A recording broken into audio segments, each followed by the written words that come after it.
Hola a todos, bienvenidos a nuestra primer charla de los tópicos matemáticos picudos.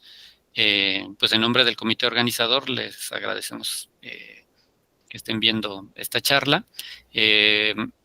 Nuestra primer charla de este ciclo 24A la va a impartir Daniel Alfonso Santiesteban. Daniel es matemático por la Universidad de Holguín, tiene maestría.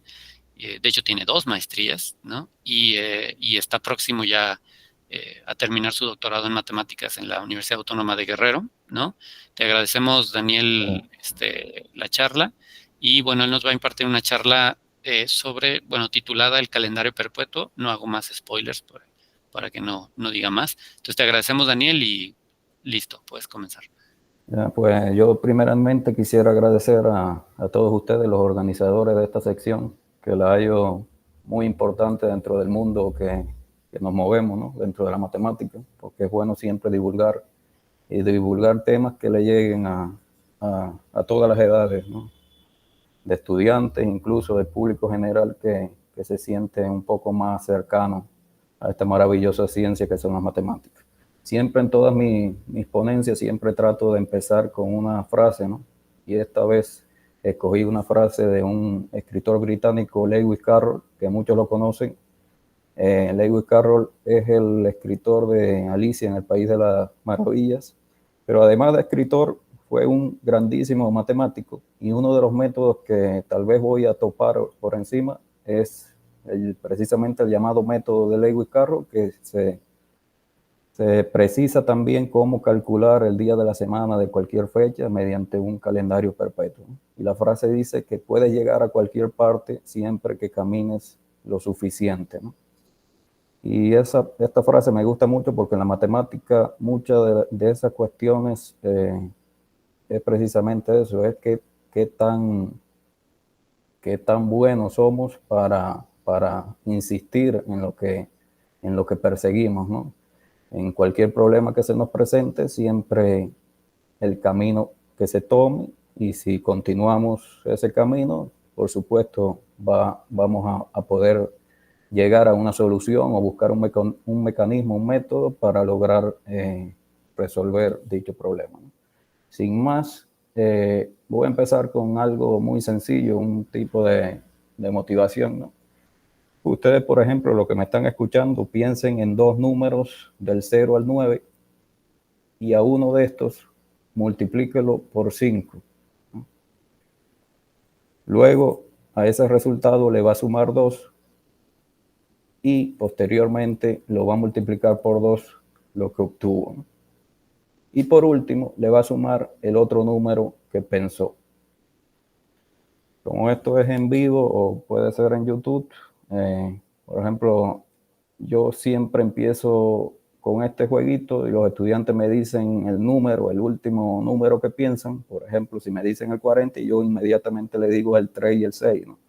Y eso como tal motiva un poco al estudiante porque es tan sencillo pero tan rápido que le digo los dos números que piensan del 0 al 9, que más o menos ellos como que ven eso un poco genial, ¿no? Un poco, y al final detrás de todo eso lo que hay es un simple algoritmo, ¿no? Una simple matemática, que es, por ejemplo, si yo le pido a ustedes que piensen en dos números del 0 al 9 y a uno de estos lo multiplique por 5, vamos a denotar esos dos números x y y, que lo multiplique por 5, 5x, 5 por x, le sume 2 al resultado, 5x más 2, y multiplique por 2 lo que obtengo y le sume el otro número más y.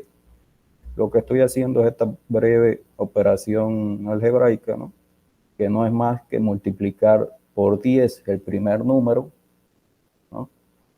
Al cual el estudiante o quien sea multiplicó por 5 y después le sumó 2 y multiplicó por 2. Es lo mismo que multiplicar por 10 ese primer número, sumarle 4, ¿no? Y cuando le digo que le sume el otro número, le estoy sumando el más y, el otro número, y eso no es más que 10x más y más 4, pero 10x más y no es más que la representación decimal de un número de dos cifras. Y entonces si el estudiante me dice el último número, ¿no? El último resultado, entonces yo lo único que tengo que hacer es restarle 4 a ese resultado y obtengo precisamente el número de dos cifras cuyas cifras que lo componen son precisamente los dos números que pensó el estudiante al principio, ¿no? Como le había dicho, si me dice 40, entonces le resto el 40, 4, obtengo 36 y los dos números que pensó es el 3 y el 6, ¿no? Esto es simple, pero la forma de llegar a ese resultado rápida, mediante una simple fórmula, es lo ingenioso, ¿no? Y lo que llama un poco la atención y que de las matemáticas, ¿no? Ese camino intrínseco de llegar a ciertas soluciones de una forma rápida, ¿no? Y eso es lo que voy a abordar precisamente el día de hoy con los calendarios perpetuos. Cómo a partir de estos se me da una fecha y yo puedo entonces decir qué día de la semana fue tal fecha, de cualquier fecha que se me dé, ¿no? Eso usted lo puede buscar, por ejemplo, en Google, puede buscar cualquier fecha, el 4 de abril de 1870, y no va a tardar ni si acaso un minuto en decirle que si fue un martes, un miércoles, un jueves, un viernes. Pero lo genial sería no acudir a internet y con un algoritmo bastante conocido o que se conozca, poder calcular ello. Por eso es que primeramente voy a abordar algunos aspectos introductorios de todo este mundo de los calendarios perpetuos. El calendario, según la etimología de la palabra, proviene del latín calendario, calendas, que no es más que el primer día del mes, y perpetuo, del latín perpetuus, que lo que significa es continuo por completo, ¿no? O sea, tener como tal un libro de cuentas que me indique todo por completo, ¿no? O sea, todos los días de la semana, de todas las fechas posibles, que me digan y el mecanismo de cómo calcularlo, ¿no? O sea, es un sistema de tablas y algoritmos que nos permiten determinar de una forma precisa y rápida el día de la semana para cualquier fecha dentro de un largo periodo de tiempo. Eso es lo que es un calendario perpetuo.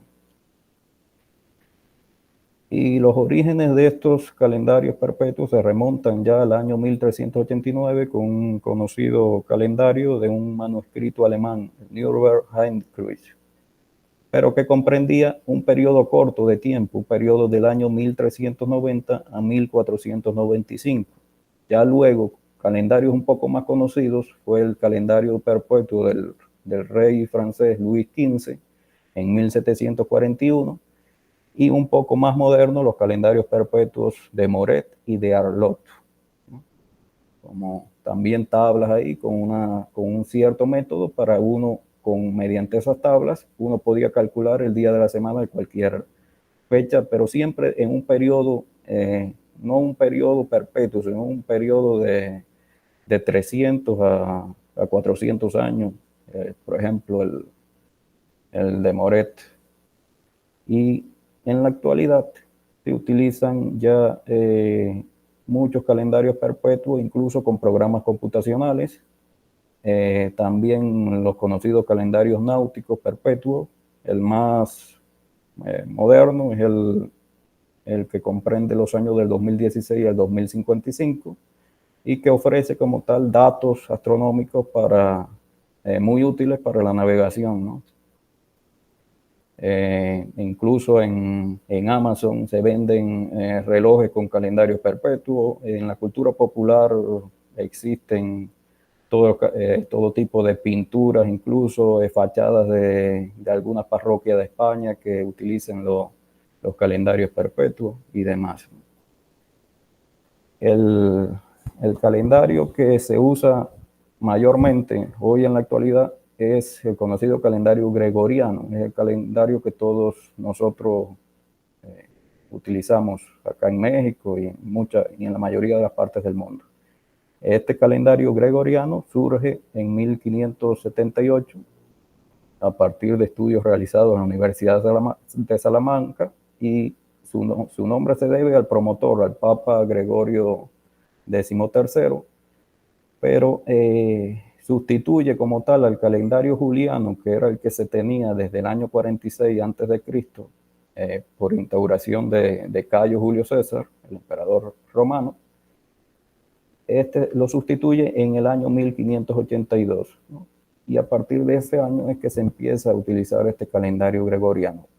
Es el más exacto de todos los que se conocen, porque requiere un ajuste de un día cada 3.323 años. O sea, cuando transcurran 3.323 años del 1582 que se empezó a utilizar, entonces habría que ajustar un día, o sea, sumarle un día a la fecha que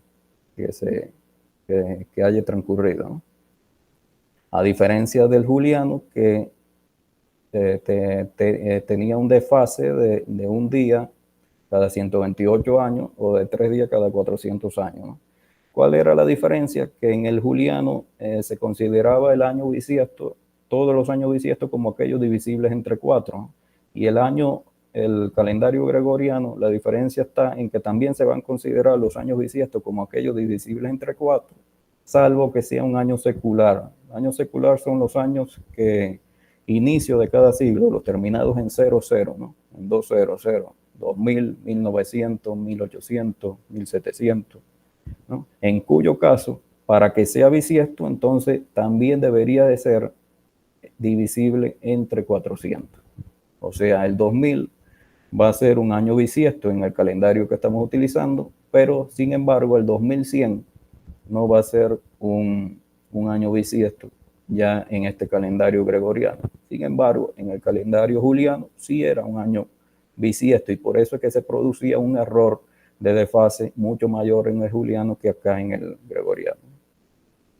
Eso es muy importante para lo que vamos a ver, tener bien presente lo que es un año bisiesto. Por ejemplo, el año actual es bisiesto porque 2024 es divisible entre 4 y no es un año secular, ¿no? Que uno tenga que dividirlo entre 400 como el 2000 o 1900.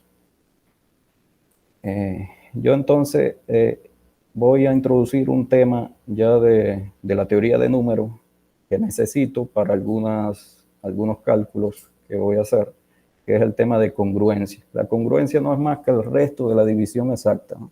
Usted tiene dos números enteros y un número A y B y un número M que se llama módulo entero también, y se va a decir que A es congruente a B módulo M, y se denota, como pueden observar, A con 3 rayitas paralelas, B entre paréntesis M, si M divide A menos B. Eso es lo mismo que decir que en la división de A entre M, en la división entera, se obtiene como resto B, ¿no? Y por eso es que se dice entonces, cuando ocurre eso, se dice que A es congruente a B módulo M, ¿no? O sea, no es más que el resto, la congruencia. Y esas congruencias tienen muchas propiedades. Hay todo un capítulo en la teoría de números que muy inmenso con cientos de propiedades de las congruencias, pero las más importantes son las que pueden observar. Tienes 3 números y el módulo M, y A congruente con B, módulo M, C congruente con D, módulo M. Entonces la suma de A más menos C es congruente con B más menos D, módulo M. A por C va a ser congruente con B por D, módulo M. Las potencias también, con un K mayor que 0, A elevado a la K es congruente con B a la K, módulo M. Existen también muchos teoremas. Uno muy conocido es el pequeño teorema de Fermat, que por ejemplo se tiene un número que es entero positivo y P un número primo que no lo divide, entonces A la P menos 1 es congruente con 1 módulo P. Eso siempre ocurre. Un número primo, recordar que son aquellos números naturales, tales que solamente tienen como divisores el P, el propio número, y el 1, ¿no? O sea, el 2, el 3, el 5, el 7, etc. Con todo ello y con esa definición formal, para calcular el día de la semana de cualquier fecha, existe un mecanismo que utiliza precisamente las congruencias, que es la llamada congruencia de Saller, y es la fórmula que pueden observar, ¿no? El día de la semana, que aquí va a ser H, o sea, H va a denotar el día de la semana, 0 cuando es sábado, 1 cuando es domingo, 2 cuando es lunes, 3 cuando es martes, 4 miércoles, 5 jueves y 6 viernes.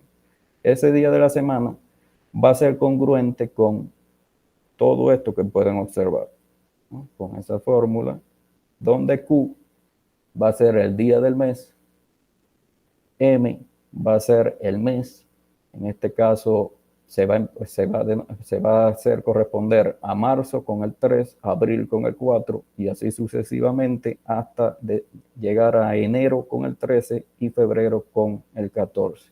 Y en el caso específico de enero y febrero, se cuentan como los meses 13 y 14 del año anterior, ¿no? Acá este símbolo que pueden observar acá del corchete no es más que la parte entera inferior, o sea, el mayor número entero menor que el número al cual le estoy hallando esa parte entera inferior, ¿no?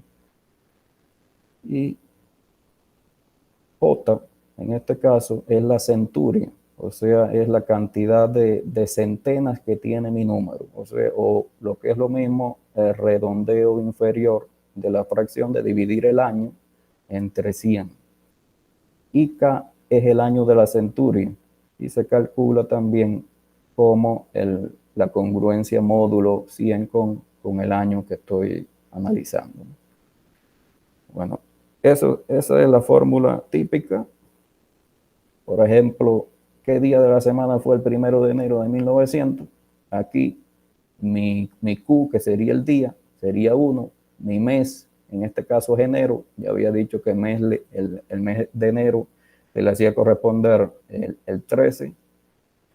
Y en esos meses de enero y febrero, entonces habría que analizar el año anterior, o sea, 1899. Por lo tanto, mi centuria sería 18 y mi año de la centuria sería 99. Cuando aplicamos todo eso, H va a ser congruente con 128. Al final hacemos este cálculo de sumas y hallamos la congruencia módulo 7. O sea, dividimos 128 entre 7 y obtenemos como resto 2, módulo 7. Y 2, en la correspondencia que habíamos tenido, era precisamente el lunes, ¿no? Porque el sábado era 0, el domingo era 1 y el lunes era 2, ¿no? Por lo tanto, el 1 de enero de 1900 fue el lunes. Pero ustedes se preguntarán, pero bueno, esa fórmula es un poco complicada, ¿no? De hacer todos esos cálculos en la memoria, ¿no? Sin utilizar calculadora y en poco tiempo, ¿no? Hacerlo un poco más rápido. Sí, es bien complicada y no se utiliza, por ejemplo, cuando queramos, por ejemplo, competir, si alguien está interesado en campeonatos de estos mundiales de memorización, donde, por ejemplo, existen muchos récords y un récord bastante difícil es el del cubano Junior Viera, que en un minuto él puede adivinar 140 fechas aleatorias que se le pregunten ahí en un campeonato de estos, ¿no? Es una barbaridad porque incluso lo hacen menos de un segundo adivinar fechas, ¿no? Adivinar esta fecha. Entonces es bastante poco probable que utilice una congruencia de Saller para, para adivinar el día de la semana de las fechas que le pregunten, ¿no? Y también está el Freddy Reyes, que también ha competido en estos campeonatos mundiales con también buenos resultados, ¿no? Es por ello que yo les vengo a mostrar una regla, un mecanismo para poder calcularlo un poco más rápido sin utilizar esta regla más directa y más engorrosa, ¿no?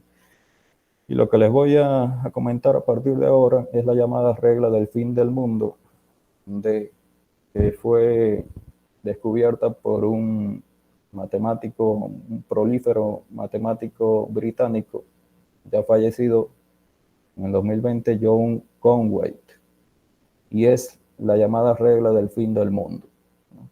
Esta regla, que fue ideada en 1973 y se basa en que ciertas fechas comparten un mismo año el día de la semana en que caen. A dichas fechas él las llamó días del juicio final. Por ejemplo, 4 de abril, 6 de junio, 8 de agosto, 10 de octubre, 12 de diciembre, 14 de marzo, 9 de mayo, 5 de septiembre, 11 de julio y 7 de noviembre, siempre van a caer el mismo día de la semana en cualquier año que estén. O sea, el 4 de abril de este año, el 6 de junio, el 8 de agosto, siempre caen el mismo día. Y en este año, como va a caer como el 4 de enero, cayó un jueves, entonces esas fechas van a caer un jueves también. Entonces ese es el mecanismo, ¿no? Y de los días del juicio, ¿no? En enero siempre va a ser enero 3 o enero 4, el día 3 de enero o el día 4 de enero, en caso de que el año sea bisiesto. Solamente va a cambiar esto de ver específicamente de que el año sea bisiesto en los 2 primeros meses, en enero y febrero. En caso de años normales va a ser el 3 de enero y el 28 de febrero, el último día de febrero, ¿no? Y en caso de año bisiesto, el 4 de enero y el 29 de febrero. Y un método entonces mnemotécnico sería considerar, por ejemplo, los años después de marzo, los meses que son de numeración par, o sea, abril, que es el mes 4, junio, que es el mes 6, agosto, octubre, mes 10 y diciembre, mes 12, esos meses le va a corresponder el mismo día también del número del mes, ¿no? O sea, el 4 de abril, 6 del 6, 8 del 8, 10 del 10 y 12 del 12, ¿no? Es más fácil ahí memorizar esos meses. Y entonces marzo, que es el primer mes con numeración, el segundo mes con numeración impar, una fecha que es bastante fácil de acordar es el 14 de marzo, ¿no? Porque es el día de Pi, ¿no? Entonces esa fecha para marzo me quedaría entonces mayo, julio, septiembre y noviembre como los meses con numeración impar. Y entonces lo que hacemos es que mayo le hacemos corresponder septiembre, o sea, en mayo nos fijamos el 9 de mayo, 9 del 5, y septiembre el 5 de septiembre, 5 del 9, ¿no? Y entonces en julio sería con noviembre, el mes 11, y entonces le hacemos corresponder el 11 de julio, y en noviembre sería el 7 del 11, o sea, el 7 de noviembre, ¿no? Así es mucho más fácil de asociar estos días del juicio final. Claramente uno puede asociar otras fechas, ¿no? Por ejemplo, si es el 14 de marzo, uno también puede asociar el 7 de marzo, ¿no? Solamente sumándole 7 o restándole 7 al 14, ¿no? Y va a obtener también el mismo día de la semana, ¿no? De los días del juicio. Esto es claro. Lo otro es asociar cada día de la semana con un número de índice en la congruencia módulo 7. Entonces aquí lo vamos a hacer un poco diferente a la congruencia de Saller. El domingo le vamos a asociar el 0, el lunes el 1, el martes el 2, miércoles 3, jueves 4, viernes 5 y sábado 6, ¿no? Y esos números va a ser el número ese de congruencia, como lo hicimos en la congruencia de Saller, cuando hacemos la congruencia módulo 7, ¿no? Y obtenemos ya al final el resultado, ¿no? Y asociamos entonces ese número con el día de la semana. Lo otro es que necesitamos saber el día ancla del siglo. Esto no es más que el día el día del juicio final de mi primer año de siglo, o sea, de los años seculares, de 1800, de 1900, del 2000 o del 2100, ¿no? ¿Qué día del juicio fue en el año 2000, en el año 2100, en el año 1900, dependiendo del siglo, ¿no? O sea, en el caso del 2000, que el día del juicio era, en el caso de enero, era el 4 de enero, porque el 2000 era bisiesto, entonces el 4 de enero cayó Marte. En 1900, el 3 de enero cayó miércoles, 1800, cayó entonces viernes, el 3 de enero. Y en el 2100, entonces, el 3 de enero va a caer domingo. ¿Por qué solamente nos interesa 4 siglos en particular? Porque el calendario que utilizamos, el calendario gregoriano, tiene un ciclo de 400 años. Hoy, por ejemplo, es 30 de enero del 2024, que es martes, y el próximo 30 de enero del 2424 también va a ser martes. O sea, se va a repetir todo. Y entonces solamente nos interesan 400 años. Y ya cualquier fecha que nosotros tengamos, solamente lo que necesitamos es los 400 años esos que comprenden, y ya por una congruencia módulo 4, entonces podemos ya hallar el día ancla del siglo de cualquier tiempo, ¿no? Y esa congruencia es precisamente la centuria módulo 4, ¿no? Y si ese R es igual a 0, entonces el día ancla es martes. Por ejemplo, aquí, en el siglo que estamos, que es el siglo XXI, aquí el año como tal, que es el 2000, entre 100, va a ser 20, 20 congruente con 0, módulo 4. Entonces va a caer siempre, si R0 va a ser martes, si R1 va a ser domingo, si R2 va a ser viernes, y si R3 va a ser entonces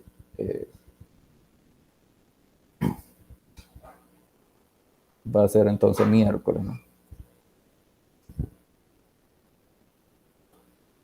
Luego, después de esto, lo que necesitamos hallar es el día ancla del año, ¿no? Ya tenemos el día ancla del siglo y necesitamos entonces ahora el día ancla del año, o sea, el día de la semana que cayó, mi día del juicio en el año en que estoy analizando. Para eso existe un método muy eficaz, que es el método impar más 11, TAT, y que lo que dice es que si se toma el año, los 2 últimos dígitos del año, el año de la centuria, si T es impar se suma 11, si ahora el resultado que se obtiene se divide entre 2, luego si ese resultado es impar se suma 11, y posteriormente en un paso 5 se le resta al 7 la congruencia de ese resultado módulo 7. Y para hallar entonces el día ancla del año, lo que se cuenta son T días desde el día del ancla del siglo para obtener el día ancla del año. O sea, se le suma ese resultado que obtuvo en el paso 5 al día ancla del siglo. Por ejemplo, en el año pasado, en el 2023, los 2 últimos dígitos del 2023, el año ese de la centuria, es 23. 23 es un número impar, se le suma 11, 23 más 11, 34. 34 entonces en el paso 3 se divide entre 2, 17. 17 es impar, en el paso 4 se le suma 11, 28. En el paso 5 se halla la congruencia módulo 7, 28. Al dividirlo entre 7 te da resto 0, o sea, 28 es divisible por 7.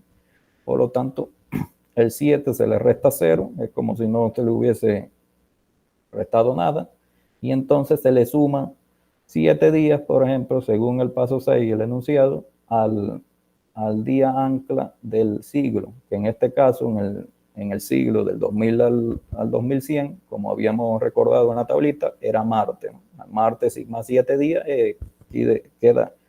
sigue quedando Marte, ¿no? Por lo tanto, mi día ancla del año del 2023 es Marte. O sea, todos los días del juicio, el día 3 de enero, el día 28 de febrero, el día 4 de abril, y así, y el día 14 de marzo, cayeron martes, ¿no? En el año, por ejemplo, que estamos en el 2024, aquí entonces sería, los 2 últimos dígitos del año serían 24, como no es impar, no se le suma 11, entonces paso al paso 3, entonces se divide entre 2, obtengo 12, 12 tampoco es impar, no se le suma nada, 12 es congruente con 5, módulo 7, el 7 se le resta 5, obtengo 2 y se le suma 2 a mi día ancla del siglo, que es Marte siempre en este siglo del 2000 al 2100. Marte más 2 días es jueves, ¿no? Y era de suponer, porque 2024 es jueves, por lo tanto el 4 de enero pasado fue precisamente jueves. Y entonces el próximo 29 de febrero, el 14 de marzo y así, 4 de abril, el 9 de mayo, el 6 de junio, van a caer jueves también. ¿Cómo entonces aplicamos todo esto? Bueno, yo con tan solo saber el día ancla del año, ya puedo entonces asociar mi fecha con ese día ancla del año, la fecha más cercana a una fecha del día del juicio final, y ya entonces solamente lo que tendría que calcular la cantidad de días que hay de mi día ancla de mi día del juicio a mi fecha que estoy calculando, ¿no? Por ejemplo, el grito de la independencia de México, que fue un 16 de septiembre de 1810, en la tablita que les había mencionado, el día ancla del siglo es viernes siempre, ¿no? Eso se debe porque 18 es congruente con 2, precisamente módulo 4, ¿no? Y el 2, siempre cuando el R era congruente con 2, módulo 4, entonces era viernes, ¿no? Y entonces el día ancla del siglo, viernes, ese primer paso. Luego tendría que hallar el día ancla del año, ¿no? Para eso es el método este del impar más 11, ¿no? Lo que acabo de mencionar. Por ejemplo, escojo las dos últimas cifras de mi año, de 1810, que es 10. Como 10 no es impar, no se hace nada. Y se pasa al paso 3, se divide entre 2, el 10, obtengo 5. Como 5 es impar, el paso 4 hay que sumarle 11, obtengo 16.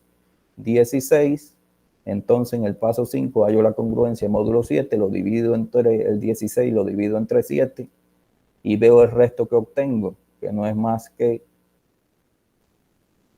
2, ¿no? 16 dividido entre 7 es lo mismo que 7 por 2 más 2, o sea, el resto es 2. 16 es congruente con 2 módulo 7.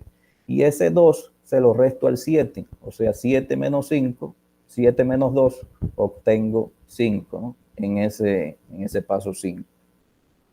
Y esos 5 días se le suma al día ancla del siglo, que ya lo sé desde el primer paso acá, que es viernes. O sea, viernes más 5 días es miércoles. Por lo tanto, ese es mi día ancla del año, ¿no?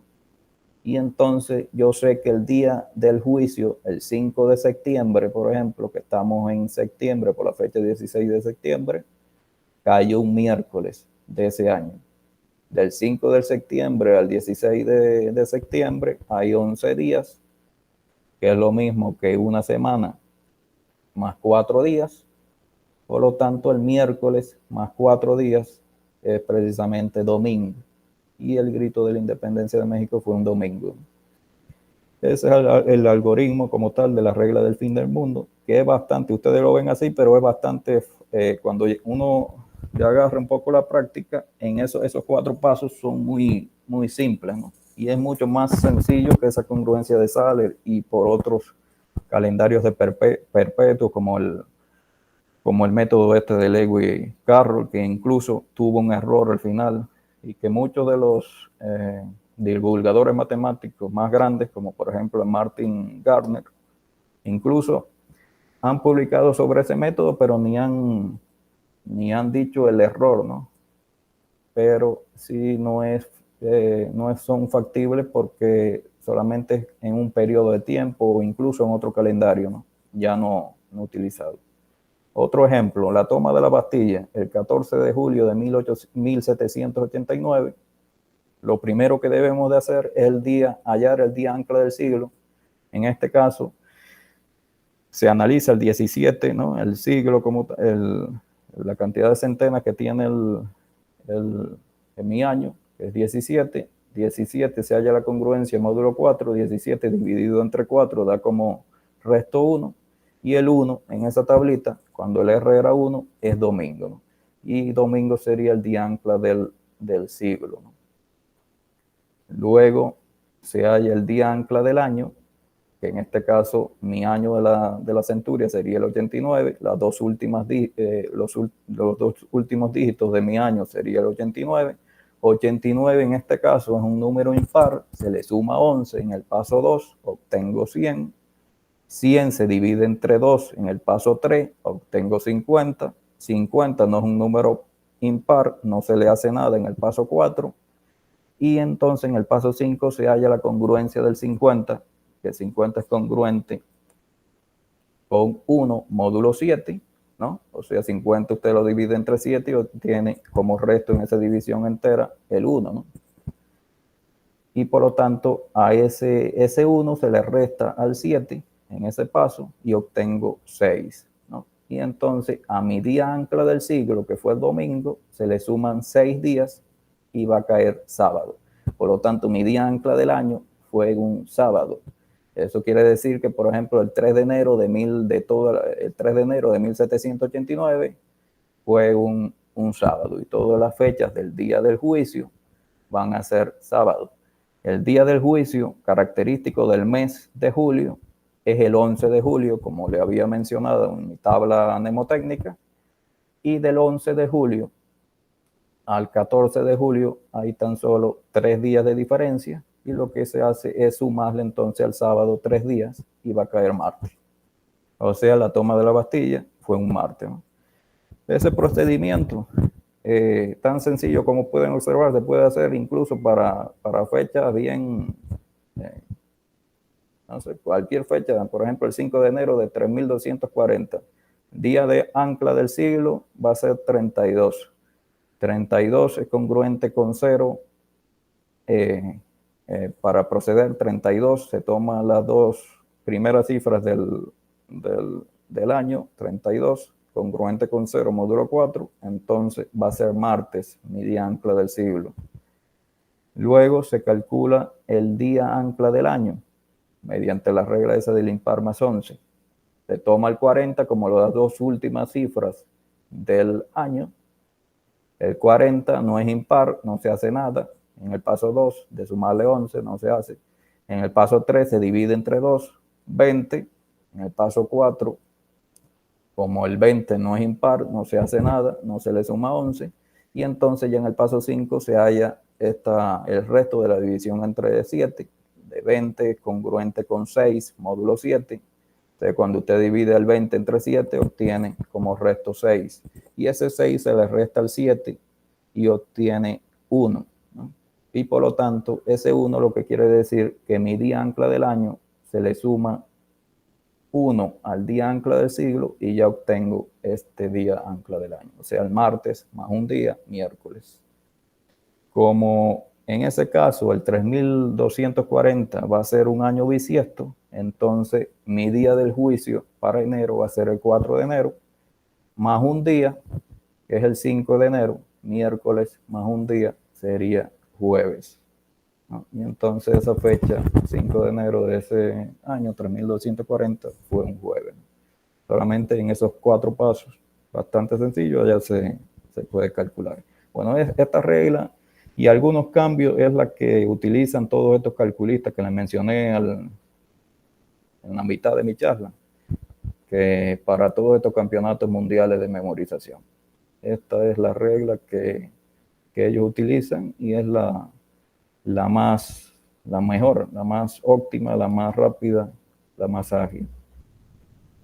Algunas referencias de todo lo que he mencionado son, que coloqué solamente 4, ¿no? Este mismo artículo del inglés de John Conwell, que es donde está esta regla, ¿no? Y también el artículo de Lewis Carroll con el método publicado y algunas mejoras de esta regla del fin del mundo ya del 2011, que es también otro trabajo muy, muy bueno también, donde se hace una forma un poco más ágil, ¿no? Y algunos detallitos ahí para mejorar este algoritmo. Ya esto era todo por mi parte y muchas gracias por invitarme. y espero que les haya agradado. Muchas gracias, Daniel. No sé si Elba, Juan Carlos, ¿hay alguna duda? ¿Alguna cosa que le quieran preguntar a Daniel? No, está muy interesante. Muchas gracias. Yo sí tengo más preguntas, Daniel. Juan Carlos, creo que...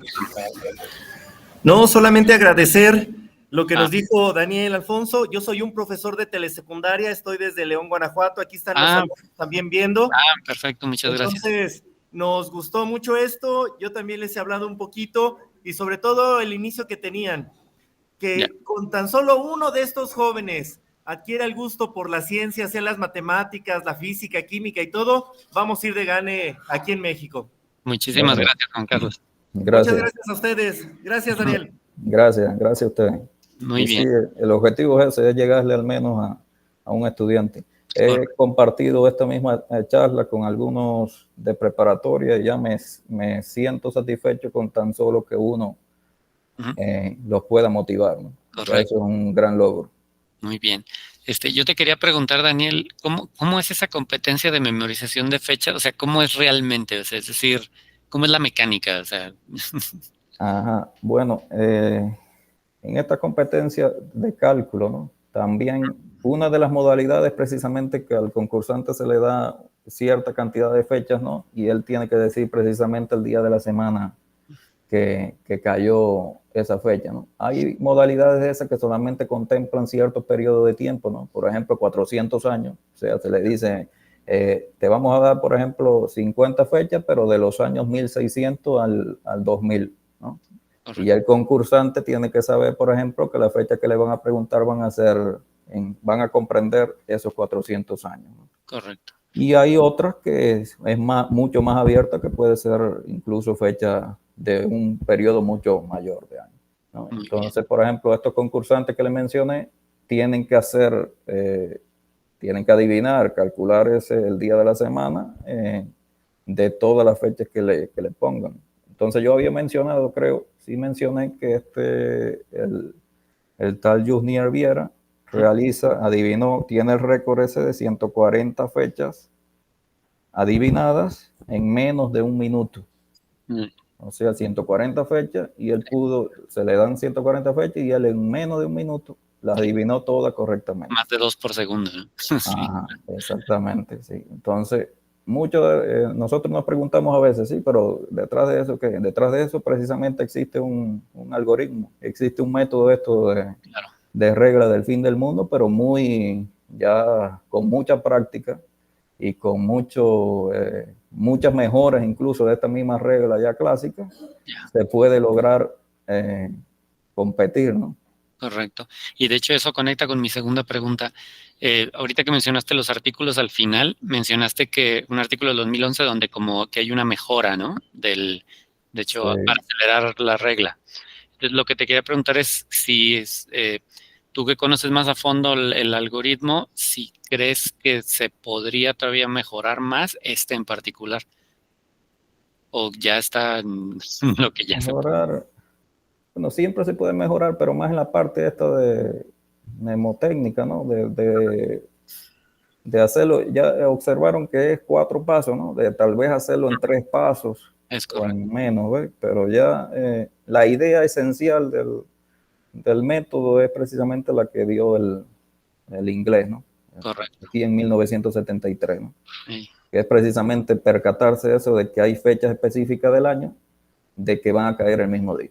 O sea, 4 de abril, 6 de junio, todas esas fechas del día del juicio final caen el mismo día. Y a partir de esa fecha, entonces yo puedo ya asociarla con mi fecha y ver entonces cómo con esa congruencia y con esos mecanismos ya proceder y ya precisamente ese día de la semana, ¿no? En un periodo, ya le digo, un periodo de tiempo bien corto.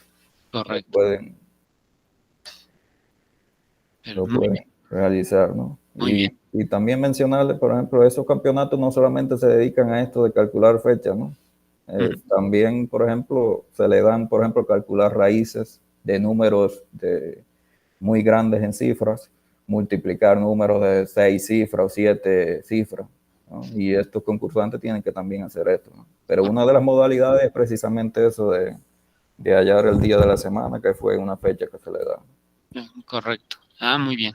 Sí, sí, pues muy interesante, la Porque, verdad. porque claramente esto, muchos de los estudiantes que incluso hay una pregunta que siempre dicen, ¿no? Pero bueno, ¿y para qué sirve? Bueno, es verdad que las aplicaciones como tal en las aplicaciones de esto es bien pocas, ¿no? Hay muchos temas de la teoría de números que en sí aplicaciones en la sociedad, ¿no? En el mundo hoy en día son bien efímeras, ¿no? Pero bueno, esto como tal es un pasatiempo para esas personas que tienen como objetivo precisamente prepararse para estas Olimpiadas, ¿no? Internacionales, ¿no? Sí, es como lo del cubo Rubik, pues, básicamente. Ajá, exactamente. Es como teoría de juegos aquí.